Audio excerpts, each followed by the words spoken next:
Yay. Oh. What a pain in the patoot. We are live.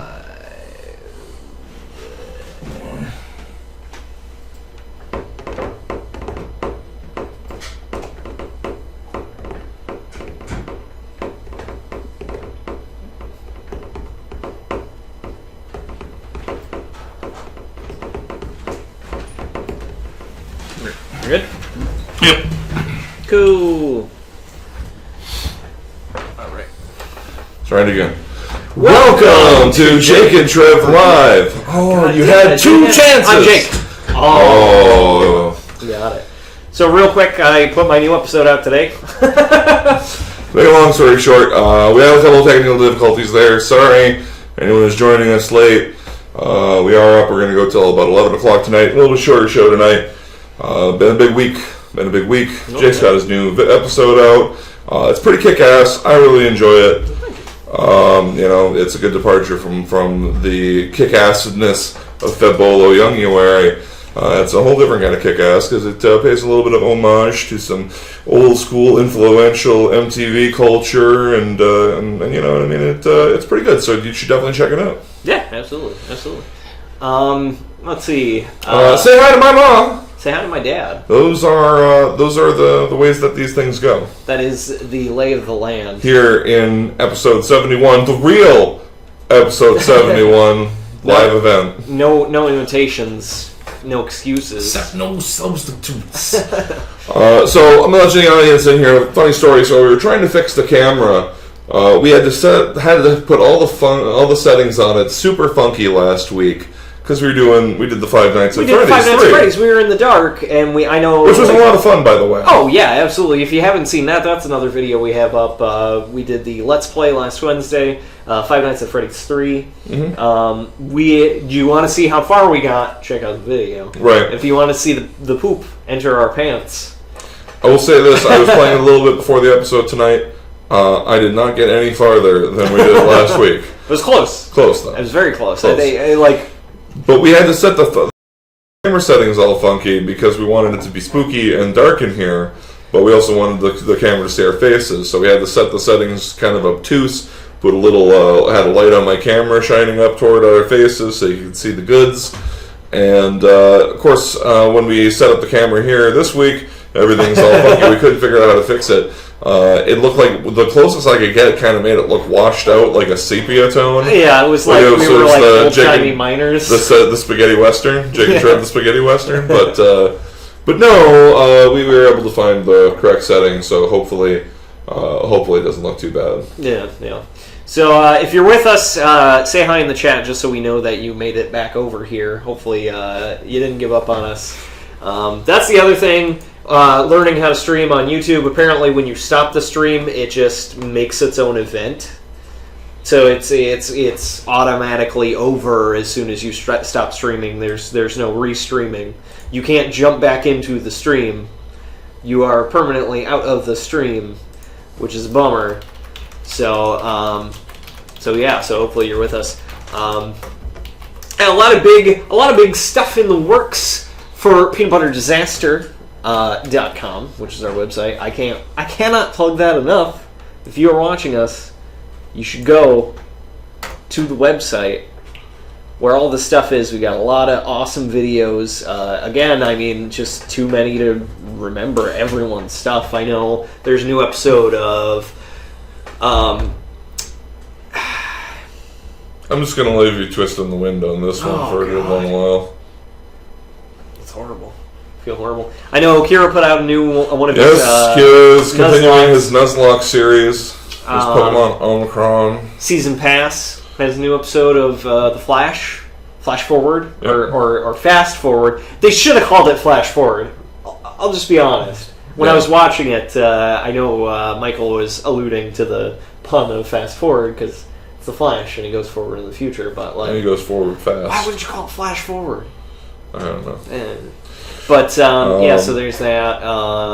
Dominic, the dirtbag of Metal Breakdown has been working on some stuff here. Jesse just put out a new video. Yep, his new Cinesleaze series, spin-off of the Virtual Sleaze. So he reviews a movie there. If you, Black Shirt Beer Reviews got some new reviews out. He's been working hard, putting new ones out, fresh for you. Straight for you. So again, I mean, it's getting to the point where it's hard to remember all of them. There are a lot of awesome videos on there, so go check them out. We forgot someone. We'll hear about it to no end. After a few adjustments, yeah. Cool beans. Cool beans. Beans.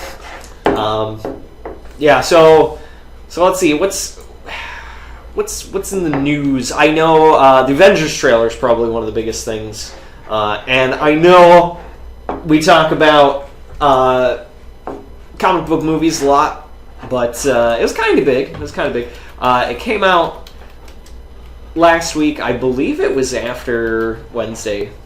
Plus, we weren't really reviewing anything in our playthrough, so it was the brand new.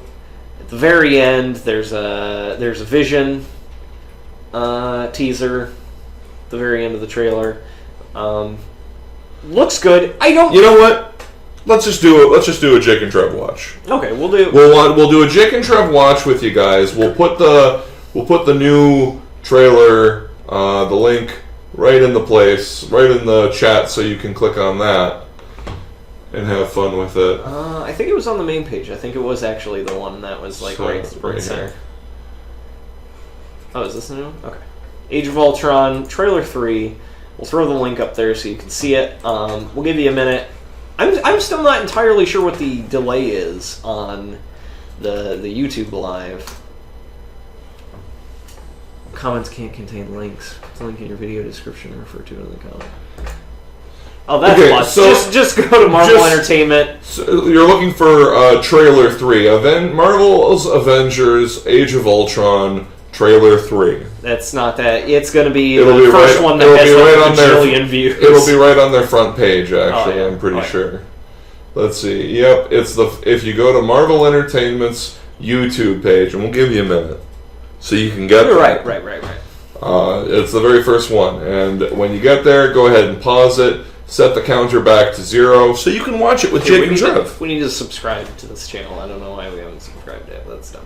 That is dumb. We should probably have subscribed to Marvel Entertainment. We're here, I know you're watching Marvel Entertainment. Yeah, we know you're watching. We just subscribed to you. You have to subscribe back. That's how this works. I was talking to Trev. There seems to be a culture, at least. I think I see it mostly on Twitter. But there seems to be kind of like a you follow me, I follow you, like I scratch your back, you scratch my back kind of deal. Which never... I had a problem. There was a... when I was doing the LT Gear Ultimo music pretty consistently, I was on SoundCloud and a couple other sites. There was one site in particular where I put my music up, and that's all that I got as far as like comments. Like, I just listened to your song, listen to mine now. Nope. And it's like, I don't... Because it's like you're not really reaching an audience. It's just that site in particular, and I don't know how popular it still is. I know SoundCloud blew up over the last couple of years. I think I started using SoundCloud like 3 years ago. It wasn't super popular at the time. What about Bandcamp? Are you on Bandcamp? No. Well, Bandcamp's more for... To be fair, Bandcamp is also still popular. It's more for... releasing albums, because you can like download MP3s and stuff. Not that you can on SoundCloud, but you can like monetize it through Bandcamp. You can have like a pay your way, or you can have like a $1 or 99 cents flat for whatever. So it's a good way to like sell your digital albums. SoundCloud's more for, I don't know, like you can still do downloads, but I don't think you can monetize them on SoundCloud. So SoundCloud, a lot of the times, I know.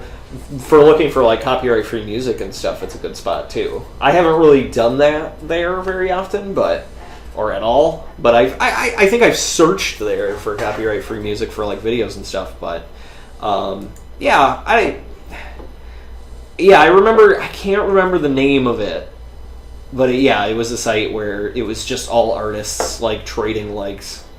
And anyways, roundabout way, I found the term somebody had used the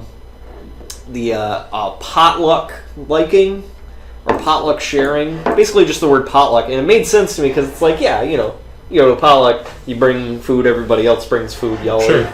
But I feel like in this case it has a negative connotation because you're all just like my thing.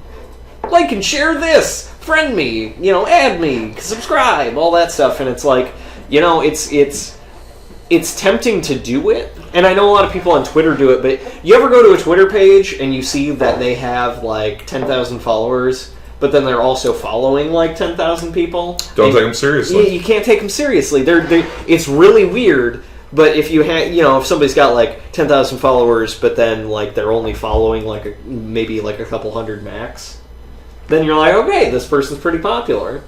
Mm-hmm. But as soon as it's like a 1-to-1 ratio, it's like no, that's all they do is the potluck, following, reciprocal following, sure. So like my thing. All right, so we're gonna assume you have it ready. Go to that tab. You're gonna want a full. You want the full effect, experience, right? There's not going to be any audio on this. Let's just watch it without audio, I guess. We're going to watch it without audio. We're going to infer what's going on here because we just can't trust it. No. We just can't trust it. So we're going to do it without audio. It could be like that one episode of what was it, Lone Star, where they had the music. These mountains were nice. But not as nice as this prison or something. I don't know what's this. Oh, it's Quicksilver and Scarlet Witch. And this is where Ultron's, I remember correctly, is telling us stuff away from us. Yeah. Because people look I'm Ultron and I'm going to take stuff away from you. People look up to the sky and they get hope, but I'm like, no. Oh, man. He's unplugging. He's got no strings. Mm-hmm. Right. There's no strings to hold him back. People running. More Ultron. Buildings crumbling. Marvel Studios. Oh, there's the Avengers Tower. He did not replace the rest of Stark on there. He left it as the Avengers Just Tower. The A there. You made artificial intelligence. He's like, what a dummy! This is the only way to go. We got to protect people, and I'm tired of people suffering through my consequences. Oh man! Isn't that a dream, Captain America? That we can stop being heroes? Just leave the world's policing to a bunch of super powerful robots that are controlled by a single AI. Isn't that what the dream? No, that's not what the dream is, Tony Stark. Was that the staff? I didn't see that the first time. It looked like they had Loki's staff there. I like how they're out in this farmhouse chopping wood and shit. It implies that things have been completely under Ultron surveillance control or whatever. The whole world. Listen, to get rid of. I have to get off the grid. I'm deleting my Facebook. There's that the red color in people's eyes and controlling people. Oh, snap. Is that the best you can do? I don't. And then he summons a bunch of other Ultrons, and then Captain America's like, "You had to say it, didn't you?" Oh man. And now they're just wrecking. Oh man. That's pretty nuts. How is it? There's Vision at the end. How is it that this is a teaser trailer? Didn't teaser? I feel like maybe we're getting carried away with the idea of a teaser trailer. Oh, it doesn't say teaser. Okay, never mind. I was gonna say if this is classified as a teaser trailer, there's no way. This is definitely not a teaser trailer. No way. Sure. Okay. So, what's your take there, Jake? It's gonna be good. It's Avengers 2. James Spader still sounds awesome as Ultron. There's not a whole lot more. I mean, they show. I feel like trailers are parsing out too much information at this point. Right. I mean, between if you. I mean, okay, I don't think there's ever been a time where trailers didn't mostly give away too much information about the movie. Okay, well, yeah. But here's the thing. It's not just... It used to be you would have one trailer. Let's take our rose glasses off. Yeah, let's take our rose-colored glasses off here. It used to be one trailer. Remember Double Jeopardy? Mm-hmm. where they spoiled the plot in the trailer of the whole fucking movie. Oh, sure. If you've actually watched that movie, which I have... It goes exactly like it does in the trailer. Exactly like it does in the trailer. And that's... Her douche husband frames her for murder. And by the way, spoilers, if you haven't seen Double Jeopardy yet... 25-year-old movie. Thriller with Ashley Judd and Tommy Lee Jones. We're going to spoil it for you. She's framed for murder by her husband. For murdering her husband. For murdering her husband, who's not really dead, you see. She gets released into a halfway home. She's already served time for murdering her husband. She finds out her husband's totally still alive. She goes after him, tries to kill him. Tommy Lee Jones is like her person, like her what's it called? Her advisor, her probation officer. Yeah. And follows her down there, and then like they get into like a cornered situation where she's got the gun on the husband. Tommy Lee Jones is like, "You can't do it. You can't kill him." And then she's like, "I already did according to the law. You can't try someone for a crime twice." It's like, because that's Double Jeopardy, right? Even the title kind of betrayed the plot of that movie. Right? And then Tommy Lee Jones is like, "Okay, then you better do it." And that's the end.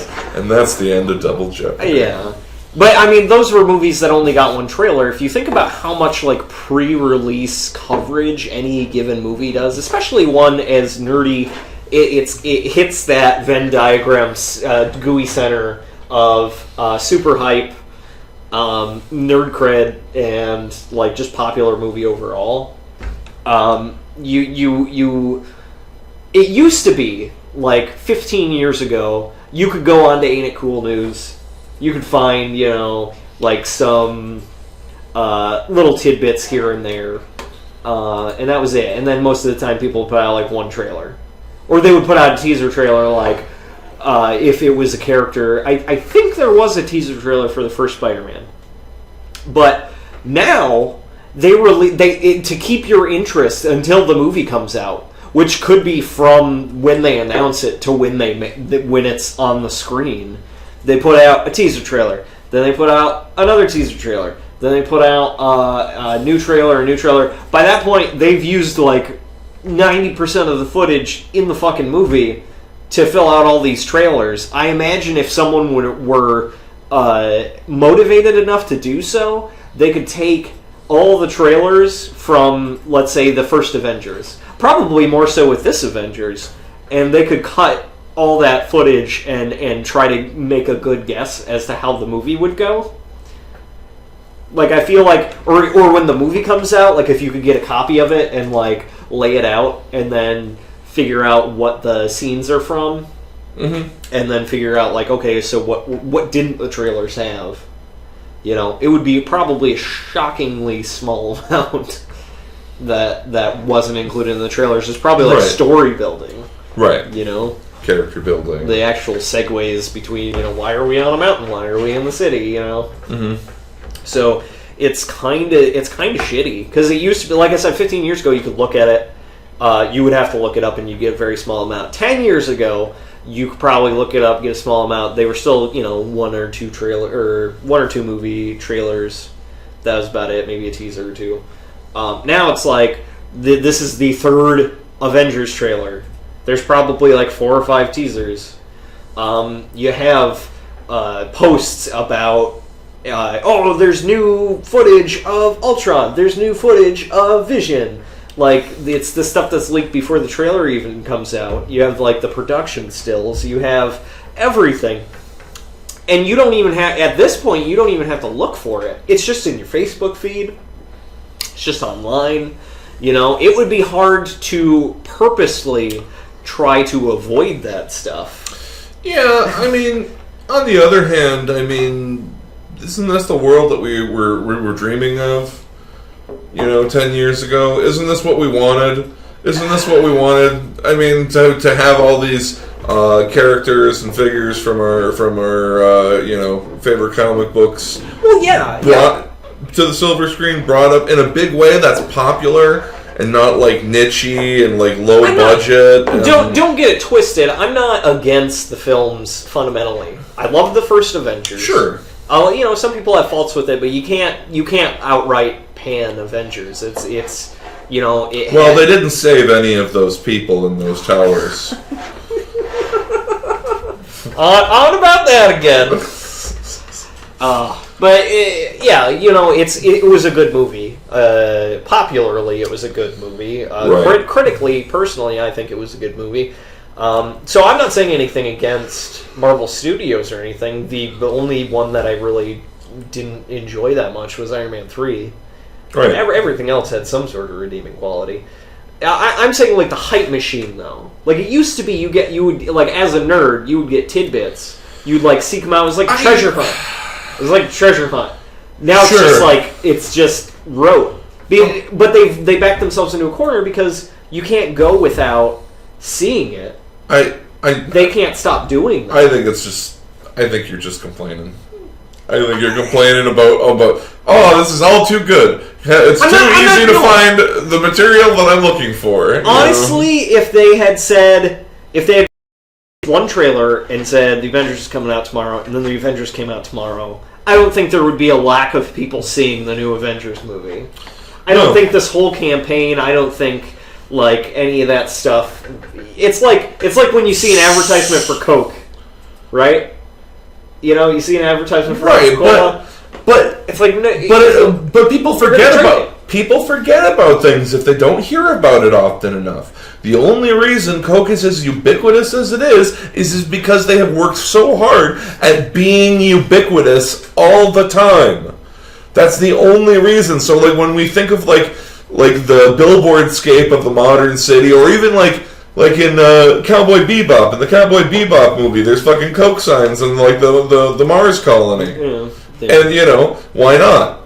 I suppose. Because it's ubiquitous. And why is it so ubiquitous? Because they work at it. The only reason that the event, let me take a half step back. Not the only reason, but a big reason that the Avengers is a huge hype train and everything is because they've worked so hard to get into a hype train.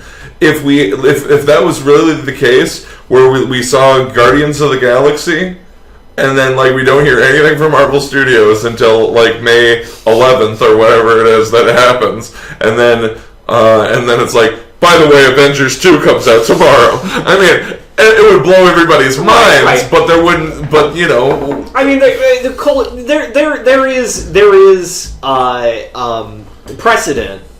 Because I could take an example from video games where the Sega Saturn was actually slated to be released at a certain point, and they actually released it. I think it was 4 or 5 months before they were going to, and they didn't have any advertisement. They weren't like, oh, by the way, ignore the other stuff. We're putting it out early. They just put it out early. Right. So when it hit store shelves, everyone was like, wait, is this?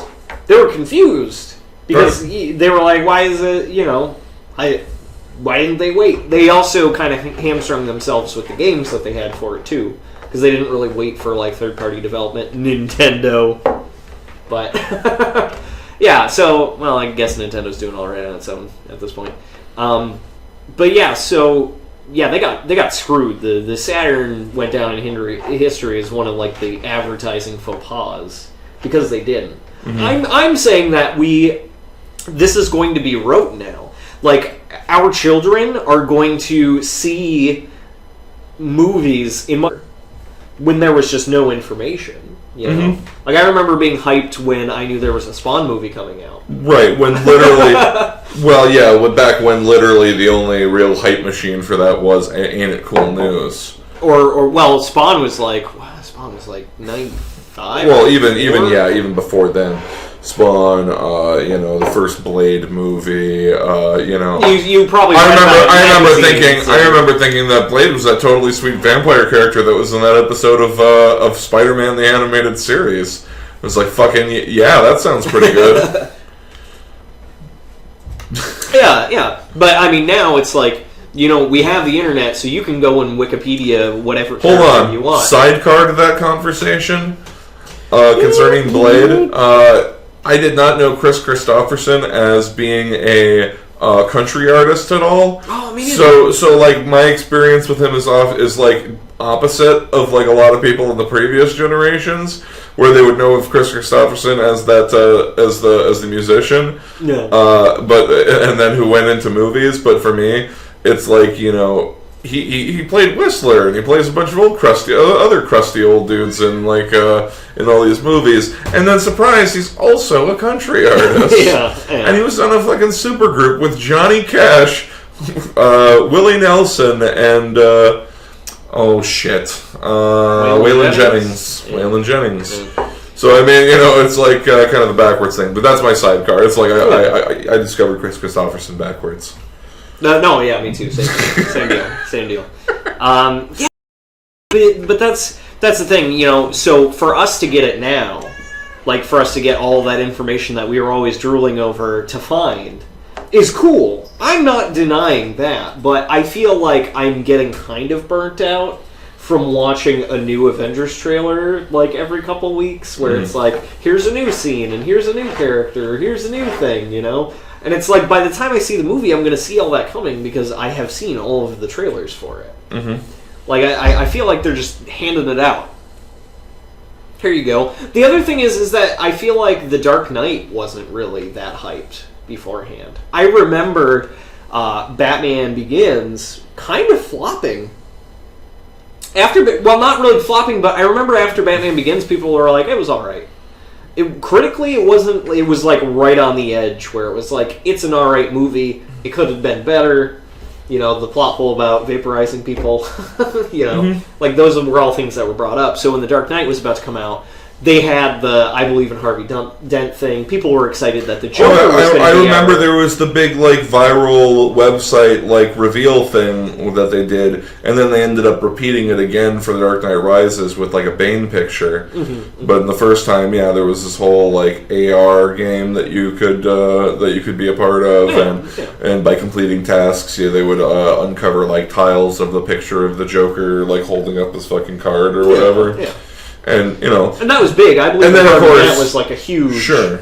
But then, of course, Heath Ledger also died, which basically became like... Yeah, that news came out before the movie came out. Right. That's important. No. In fact, it was sometime before, because then everyone was like, oh, man, do you think that they had an opportunity to do like the reshoots or whatever? Yeah, it was very much like the Crow kind of thing. How many pieces are they going to have to fill in? Right. So I think to a certain extent, I think The Dark Knight was exempt from like trying to be a hype machine about it because there was like an austerity there. It was like, let's not, you know. I could see that. I mean, if one were to argue it, you could also say that's part of the curiosity why people wanted to see it. Yeah, no, that though technically the last movie that Heath Ledger was in was The Imaginarium of Dr. Parnassus. Yes. I think this one was the one that reported, like, all the news outlets were spinning it like, The Dark Knight is the movie that killed Heath Ledger, basically. Right. I remember that being the slant at the time. Right. So people are like, oh shit. He checked into a hotel room and he wrote a diary in the character of the Joker, and he descended into the madness, and the Joker killed him. Yeah, that was a big thing at the time. Yeah. You don't hear much of that anymore. But yeah, so you know, I think that. But they didn't really. I mean, besides I Believe in Harvey Dent, they didn't really give a lot away about the movie. I remember really liking the movie. I think part of it is you couldn't really give that away in the trailer. Because Batman's more of like a... Or Dark Knight Rises, or Dark Knight was more of like kind of a twisty-turny espionage kind of movie, you know? Like a lot of different like plot. So it was Heat. It's Batman, Heat. But so a lot of... Operation Hot Gotham. Hot bats. So I could see that they really wouldn't be able to. But the Avengers, I feel like if you break down the first Avengers movie plot-wise, it really is a fair amount of moving the characters from one place to another to set up action pieces. It was never like that for Batman. In fact, Dark Knight didn't have a whole lot of action pieces besides like the X-ray thing at the end. the X-ray building where the hostages are the bad guys, and the bad guys are the hostages. You know, stuff like that. Right. All right. So I think we've waxed on that for a little bit long enough. Tony Corrigan wrote a question a couple weeks ago we never got to because we're kind of in the middle of some good convo. Didn't get to this question. He says, hey guys, if you had a pass for the Galaxy Express 999, would you go to Andromeda and get a mechanical body? Only if I have the strength of 10 gorillas. It's 5 gorillas. And you can only be 5 foot tall. What? Why so short? Why so short? Because that's as big as they make them. In the spirit of your answer, that's an awesome anime. It's been way too long since I've seen it. The last time I saw it was on like the Sci-Fi Channel when they were showing like classic like sci-fi. I remember watching it as a youth and thinking that it made me feel weird things. It was really. It made me have like issues of body horror or whatever. It was like there was a lot of like the androids eat people kind of plot. I think the thing for me was that it was one of the first movies that I had seen that was a cartoon that had adult themes. Like I saw Cool World, which is still the hardest movie name for me to pronounce. Mm-hmm. Cool World. Cool World. Cool World. Cool World. Cool World. Right. It's sure. I sound like a pigeon. No, the Cool World. Cool World. Cool World. Can't do it. Cool World. Cool World. Can't do it. But that was more of like you had that Who Framed Roger Rabbit kind of feel where you had, Brad Pitt and that other guy in the movie. And Gabriel Byrne, yeah. So it wasn't like a full, it was like there's adults in this movie, it can be an adult movie, but the Galaxy Express 999 was like probably the first anime that I saw. Right. And on top of that, it was probably the first like adult cartoon, I guess, or like movie cartoon that wasn't like fucking Disney. Mm-hmm. And I remember a lot of it was like really sad, and it's like when is the train gonna start singing or something? There was a lot of, if I recall, like people being victimized and so forth throughout it. Oh yeah. There was like the kid. Can we put that on the back of a DVD box, by the way, at some point? Like, I remember what Trevor Peterson of Jake and Trevor Review Everything says. It made me feel weird things. Yeah, because they had like a family that was like, I think it was they were like marching through snow, and then like the mom dies. I don't remember the plot of that movie entirely. See, that's the thing. After a long enough time, a movie or a story, you don't remember almost any of the details anymore. You just remember how it made you feel. Think about that for a second. I remember seeing it a couple times. There was that one scene, like I would. I said, think about that for a second. Okay. All right. Okay. No, I remember seeing it a couple times, and there was that one scene where they're just dumping the bodies into the machine, and the pills are coming out, and the robot's like, "Oh shit! I didn't know these were made from people." Spoiler alert for a 20-year-old movie. More than 20, I'm sure. Yeah, I think that came out in the 80s, technically. Right. Remember when anime was still underground? Can we tell a joint story? Because I remember this. I was there. We were both there. Mm.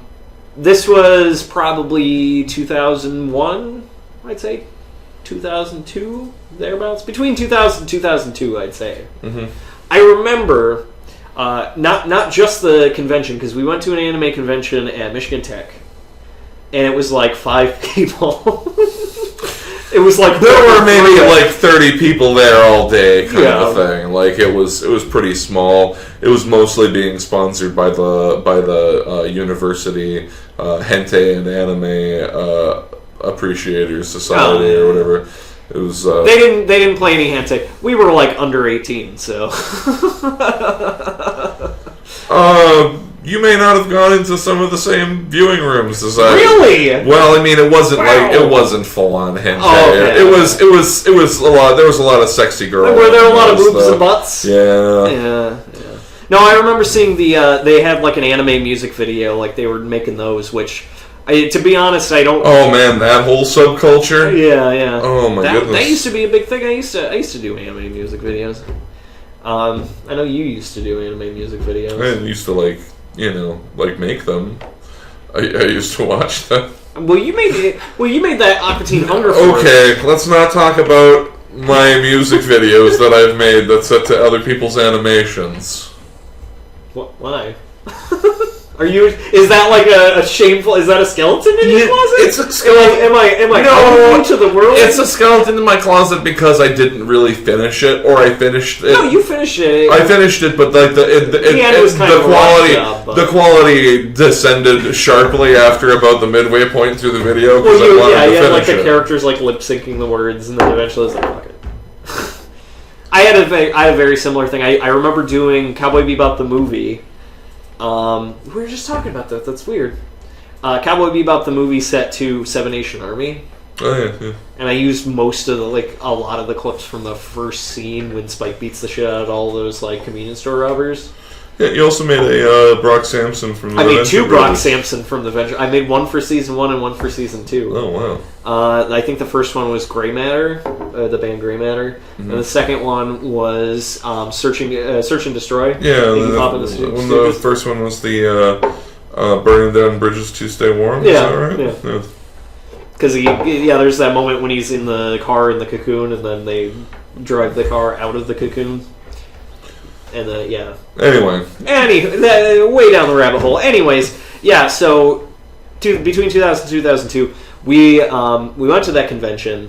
Not many people there, but the two guys that were running it, they had a dorm at Tech, and I remember going there, and they had first off, their room was like cluttered with like tech crap. So it was all like VCRs and computers and. I don't know, they had fucking HAL 9000 in there, I couldn't tell. It was all cords and wires and boxes and shit.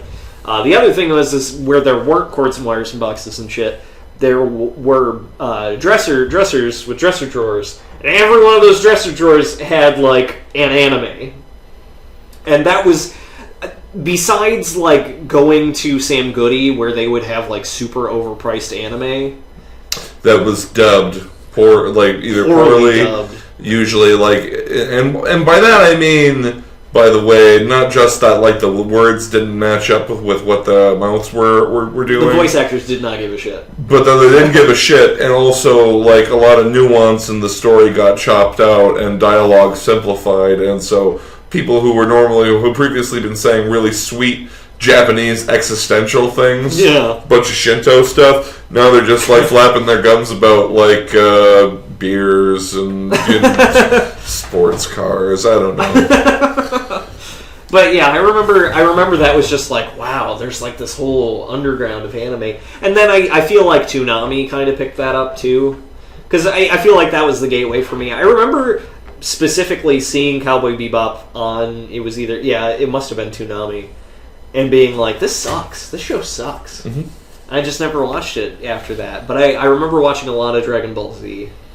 And then later on going back to Cowboy Bebop and being like, what was I thinking? Mm-hmm. Like, this is I feel like there was a point in high school where there was just a switch in my brain that was flipped over, where I actually started to appreciate things. Mm-hmm. Oh, sure. I feel like I was consuming a lot of, like, junk pop culture. We all were. I was like, I can appreciate this for what it is. This quiet moment means more than just boring. And then, let's see.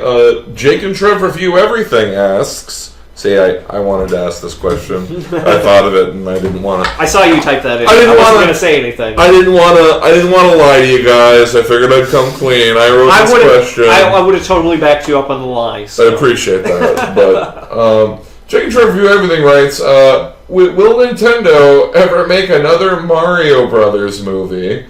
And if so, how would you make it? Will Nintendo ever make another Mario Brothers movie? No. Well, allegedly they're working on a Legend of Zelda Netflix series. That has more story elements. Mario was a game first and then got story later, basically. Sure. the premise was kind of hackneyed for the time. Well, not for the time, it was just hackneyed because that's how games were. Oh, there's a princess in a castle, you gotta save her. That's why you're jumping on mushrooms and going through pipes. Have fun, you know? And then later on it was like, oh, well, and King Koopa captured her, obviously. And then, in 3, because you kind of, story-wise, you have to skip over 2. In 3, it was like, oh, the princess got kidnapped again. But this time you get to go to more places than just Brickland. And then, so, let's see. Can I ask you a question? What? Has there ever been an era of Hollywood where people haven't looked back on it and said, man, all those people were on a lot of cocaine back then? I feel like Hollywood's perpetually on cocaine. It's just for the time they can get away with it. Well, okay, so I think that they could go back and make a Mario movie, and in fact I think they maybe ought to. Mm-hmm. Or at the very least, there's a lot of incentive to do so. I mean, Mario is easily the most, if not one of the most recognizable, mascot sort of characters in the world. Okay. You can show Mario to a diverse group of people on all continents, and then they'll be able to say, it's a me. I mean, it's fucking Mario. But. So I mean, it's kind of hard for us to sit here and pretend that Nintendo's going to ignore that cash cow forever. Right. I feel because it's such a slam dunk. I mean, it doesn't even have to be super complicated, but you could just use that as inspiration and follow a fun adventure. Now, the thing that they messed up in the 90s with the Mario Brothers movie, it's not that they tried to adapt it. It's that they tried to they gave control of their project to unknown directors, to some auteur directors who wanted to make it a weird sci-fi dystopian. And it's as soon as they got that far into the pitch, it should have been nope, you don't get it. You don't get it. This isn't what Mario Brothers is even remotely about. Let's not do this. No, well, let's not. Okay, let's not lie to ourselves and say that Nintendo saw that. And they weren't oh, we're totally in. Because considering the period of time, when all the other movies that were basically the same tone were coming out, I feel Mario, Nintendo, all that at the time, that's a new level of popularity for video games. Think about if you're Nintendo, you have resurrected video games from the crash of, the Atari crash, and you have this popular character on your hands. You're a trailblazer. Nobody's done this before. I mean, they made the Wizard, which it could also be, in retrospect, considered a bad fucking move. Right. Because it was just a big advertisement for Nintendo. The character wasn't really fleshed out. I mean, they had little bits and pieces here, this character does this and this character does that, but it's not Mario didn't have any quirks or anything. He wasn't like Sonic with his chili dogs or anything like that, which actually was from the cartoon. But you get my point. He didn't really have personality characteristics or anything. Basically, these directors come up and say, "We can make you money. We can take Mario, put him in the modern day, where people want." Your Demolition Man style, oh yeah, cocaine, absolutely. All the cocaine. But you can't tell me that Nintendo didn't have, giant literal dollar signs just poking out of their eyes, we're totally on it. Well, right. Because if it, because it did fail, then they could distance themselves and be like, oh, these guys were crazy. We didn't want any of that. We didn't want to be hip and with it in the 90s. Right. Sure. Forget that noise. Nintendo was on board until it flopped. And I'm not saying this is a good thing, but I feel like we've gotten enough examples of someone taking a childhood favorite or even something that has a simple or silly story and then making something a full-fledged movie out of it. I think that Michael Bay... Hold on. I'm not saying that this should happen necessarily, or that it would be good for anything other than the bottom line, but tell me I'm wrong. Michael Bay could make a entertaining, if mediocre, Mario Brothers movie that would be at least tonally correct compared to the Mario Brothers movie we had in the 90s. I know that there was a couple of ifs and shoulds there, but tell me I'm wrong. Yeah. Well, here's the other thing. I think he could. I wouldn't enjoy it at all. Mm-hmm. I think he could. The thing that I would put forward is that I think that you can't... If they were to make a Mario movie, it would have to be CGI. It would have to be a cartoon. It would have to be a CGI cartoon. I agree. Because he's too iconic at this point. From Mario 64 forward, that was it. Mm-hmm. You know, we've seen illustrations of him on boxes and stuff, but until 64, we had him from Super Mario World. He has to look how he looks in the modern games. And he's got the nose and the mustache and the overalls and everything and else. No person would look normal in that outfit at all. Kind of trying to I guess I would kind of like to if I were in charge, I would like to kind of use Lego Movie as my sort of maybe perhaps see what they did with Lego Movie. Like a Lego Movie and sort of like a Wreck-It Ralph, and use that as sort of my inspiration / blueprint of how you could take something that has basic ideas and so forth. Mario. Well, you're taking it are you talking about taking it a dimension out of Mario? Like some kid has to help Mario save the Mushroom Kingdom after he gets magically transported into his SNES. No, I just think it could be interesting, at one point in the movie, if the 3D Mario suddenly became rendered as a 8-bit NES version Mario, and had to complete a section of the movie or whatever as that Mario. Mm-hmm. Sort of that kind of thing. Gotta go back to the fucking 8-bit days. I don't know. I'm just pitching this off the cuff. So I think my main problem with a Mario movie, if it were with live action people, is that Mario is an everyman. And you could argue that's the same with Link, but I feel like you can kind of get away with personalizing Link. Mario doesn't care. Mario doesn't have a personality. Complete blank slate. Mm-hmm. Completely. Mm-hmm. Having him, you would have to have other characters kind of narrate the action, because that's what happens in every game. Have you played Super Mario RPG? Mario doesn't say a goddamn thing in that game. It's true. Same with 64. He just says "woohoo" and "it's a me, Mario." He's like a goddamn Pokemon. He can just say his name, and that's pretty much it. So I think it would be really weird to see another live action movie, because you just couldn't do it. I think we are at our limit. We have to shut down the episode here. Shut down. Thanks for everybody for showing up. I know we fucked up earlier. That was the previous settings problem. That was us from last week fucking it up for us this week. Jake and Trev. Oh, those guys! I swear. When will they get it together? But in any case, thanks for watching. If you have some thoughts on how Nintendo could make a Mario movie, whether they should or not, what was wrong with the old one, ways they could have fixed the old one, that kind of stuff, go ahead and leave some comments down below. We'd love to see what you guys think. So, for Jake and Trev Live, I'm Trev. It's a me, Jake. And thanks for watching.